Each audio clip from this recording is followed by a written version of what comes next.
Now, I'm sure you know all about the Holocaust and the Nazis, but let me teach you something about Vladimir Lenin and the sealed train that he was on that brought him back to Russia. This is very important history to know because not only did this lead to the building of the Soviet Union, but it also led to the rise of communism and all the death that came with it. Now, this is oftentimes called the Bolshevik sealed train, but let's talk about who was really on the train. At the time, this was the German Emperor and King Kaiser Wilhelm II.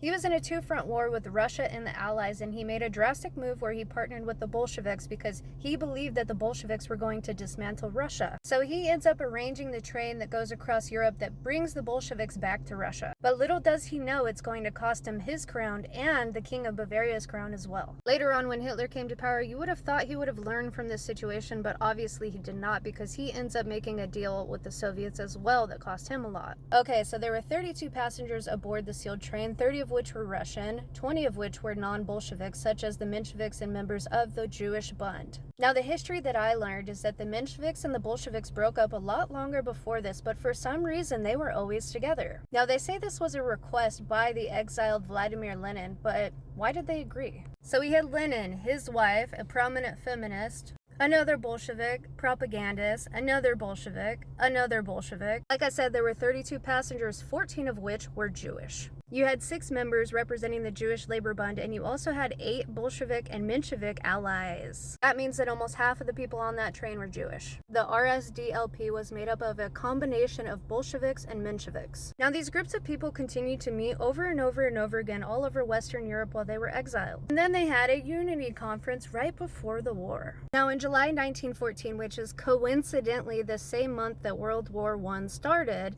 they had a Brussels Unity Conference. Now, in history, they like to say that this divided them further, but if it did, why were they on the train together a few years later? Because the Mensheviks are the ones who actually overthrew the Tsar, and the Bolsheviks came in afterwards. You think that shit wasn't planned?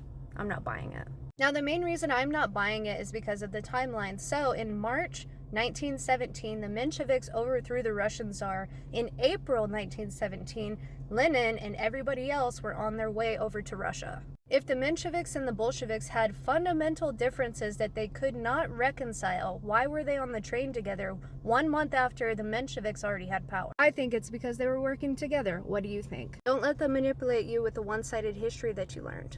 Thanks for watching.